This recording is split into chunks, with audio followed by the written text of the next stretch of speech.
Get your name? Ted Underwood. And you're his brother? I'm his twin brother, yes. Twin brother? Yes. Twin brothers in Vietnam? Uh-huh. Tell me about that. Well, we just, at the time we were both drafted, and instead of not wanting to serve our country, we both did want to serve our country, so that's how we ended up both in Vietnam at the same time, which we are very fortunate that we both came home. The good Lord took care of us. And now we're together again trying to help veterans, because that's what it's all about. You help your veteran. They somewhere along the line, it's just a working line. The next veteran is going to be taking care of us. That's the way it works. Well, our motto was no sacrifice too great.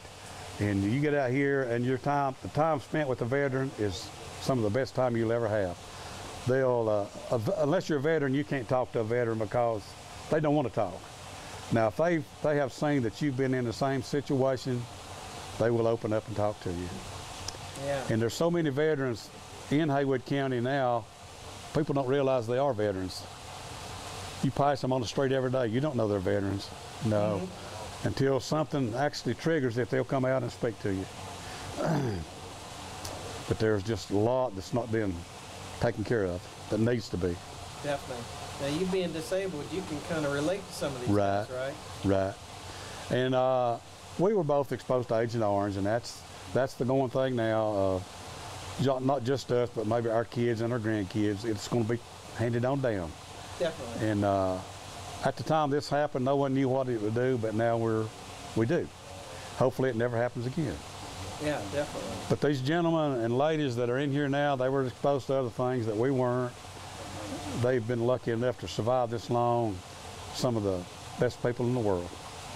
Yeah, now tell me, what does it feel like when you go into these rooms? What does that feel like? Oh, it just makes your heart swell up with pride to see that you can talk with people that have actually served their country and are proud of it. Proud to be an American serviceman, a woman. And that's what you're all about, a veteran.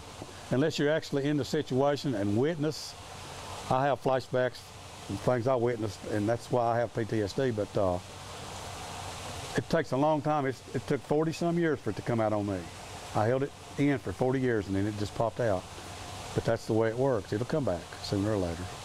And if you don't know what these veterans are going through, then you don't realize how much help they need. Right.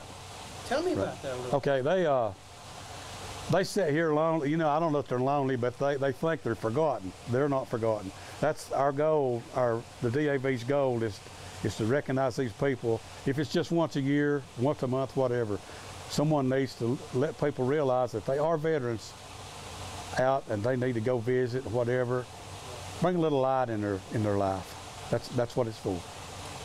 You can walk in a place, if you don't know that someone's a veteran, it don't jump out at you. But once you realize they are, you see a big grin come on their face when you shake their hand and thank them for their service. They'll think, well, how did he know I was a veteran? But you can tell. Now, I'm just proud to be one of these gentlemen that could help in the future. Well, definitely. I mean, if it's not veterans, who's going to do it? No one. No one. Just like we were forgotten years ago, but now we are being recognized, which took a long time, but eventually we will be. We will be. And that's all I have. So, you guys are wonderful.